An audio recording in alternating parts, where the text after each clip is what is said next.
Hi, welcome to another basic digital skills video.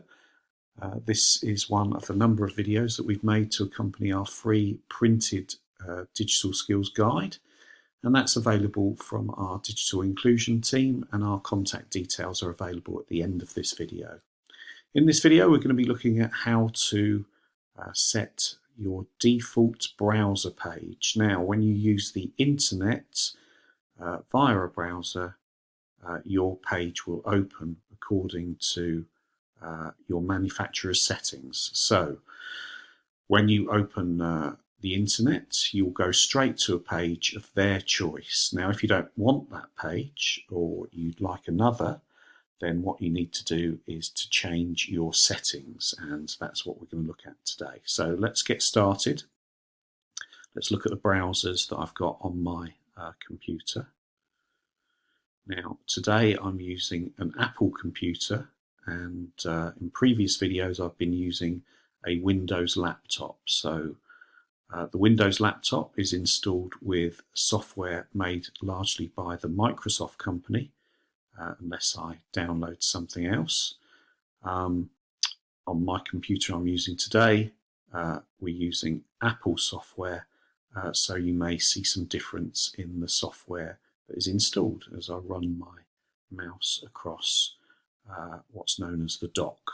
You might know it's the taskbar for a Windows computer. Now, you can see here I've got 4 browsers. The first one is Safari. Safari is made by Apple for Apple devices. So if you have an iPhone, you will have Safari as your installed browser. I've also downloaded Firefox, and I've also downloaded Microsoft Edge and Google Chrome. Now, you might be surprised to see software made by Microsoft and Google on an Apple computer, but in recent years these software companies have made versions of their software that is compatible with Apple computers. So let's get started. Let's open up Safari and see which internet page it defaults to. Well, unsurprisingly, it's the apple.com page. You might know this as the Apple Store, because it's a website where you can go to purchase Apple devices. So if I wanted to buy an Apple Mac computer, I could click that link on the website. You can also purchase tablets known as iPads for Apple, and phones, which, as we've mentioned, are called iPhones. So this is something that the Apple company has installed on their devices. So their browser defaults to their home page, and this is obviously to encourage people to purchase Apple products. But as a user, I don't want to see this page every day. I'd rather have something a little bit more useful for me. So Google I might want installed as my default browser. So I can change this page to another page as my default page. So let's show you how to do that. If I go up to where it says Safari at the top, I can go to a setting called Preferences. And here you can see the Apple address in this bar. So if I click inside and use the backspace button to delete that off, I can type google.com into that space. And then if I close that panel by clicking on the red button, it then brings up this panel, which asks me, do I want to change my home page to Google search? And I do. So I'm going to click change home page and then get rid of that panel. And this time, if I click this page closed and reopen Safari, as you can see, this time it's defaulted to the Google search engine. Now, this is useful for me because if I want to search for something, a website that I'm looking for on the internet, the Google search engine is much more useful to me than looking at the Apple homepage. So a lot of people like to have a search engine as their default browser page, and that's how you change it. It's quite simple. Let's close this down. Now, it might be simple, but it's not the same for each and every browser. So let's open Firefox.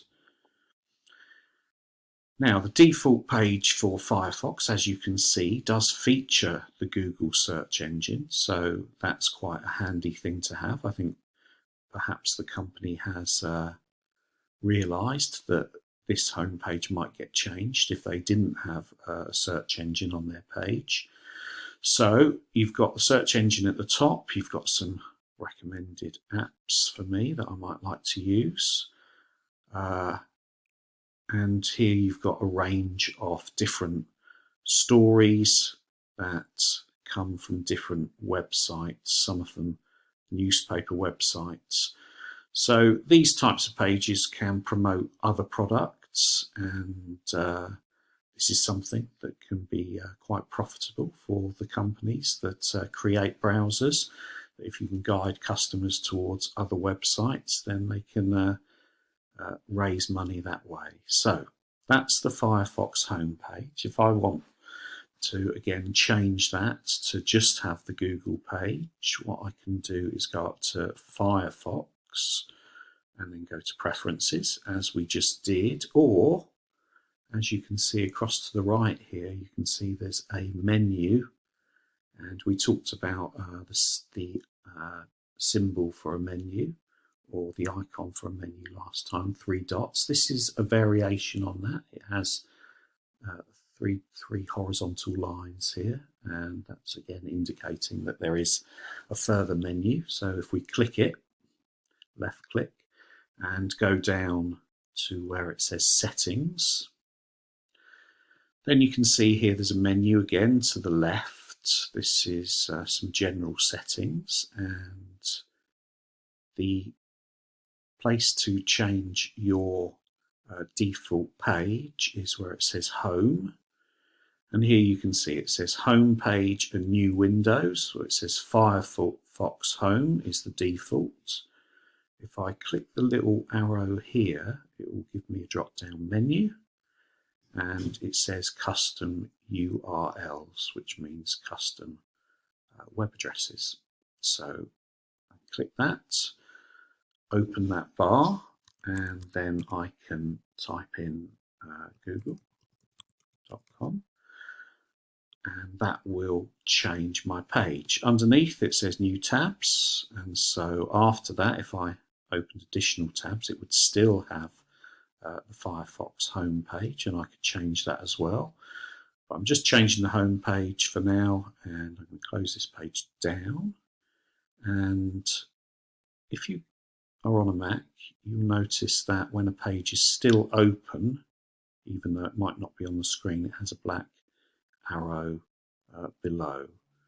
And we looked at that in the previous video with the minimize button. Now, if I want to quit this completely so it resets, I can go to Firefox and then press Quit Firefox. That's just to make sure that it's completely closed, and now if I click it again to reopen it, it should default to Google. And there you go, it has. So we've successfully reset the default page on Firefox. Let's click that off. Okay, well, let's do the same with Edge and see if that's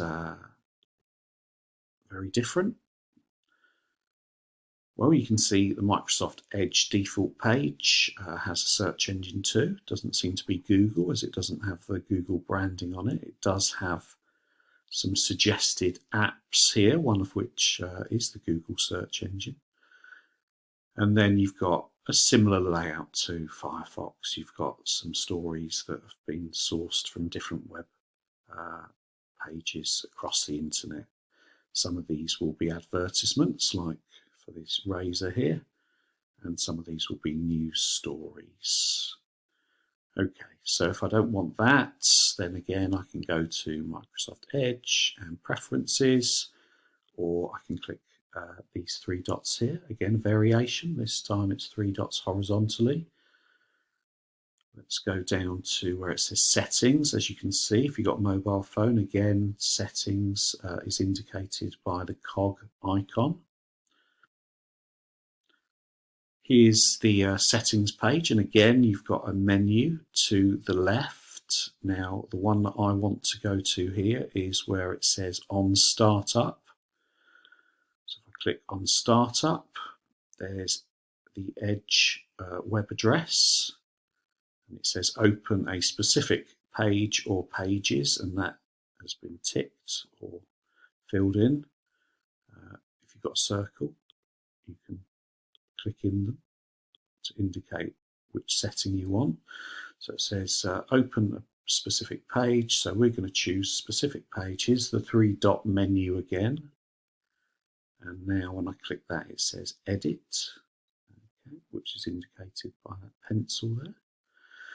And then when I click that, it brings up enter a URL, and I can just delete that, and I can type in www.google.com and click save this time. In a lot of cases on the internet, you do need to save settings, so Safari didn't require that, and nor did Firefox, but in this case you have to save it. Let's get rid of it, close the page. Let's quit Microsoft Edge just to make sure it's fully closed, and let's reopen it and see if we've reset it successfully. And there you go. So now, from now on, when I click Microsoft Edge, it will bring up the Google search engine, which, as I say, many people prefer, as it's very useful to have a search engine when you first use a web page. Finally, let's go to the Google Chrome browser. Let's open it up. Now, as you might expect, because it's made by Google, they've immediately set the Google search engine as the default page. It doesn't stop us changing it. We can change it to any page that we prefer. So again, same routine. You can go to Preferences, or you could click three dots to get the same page with settings. Let's stay on here. Down the side here, very similar. You've got on startup setting. So click that. And this one I can change, edit.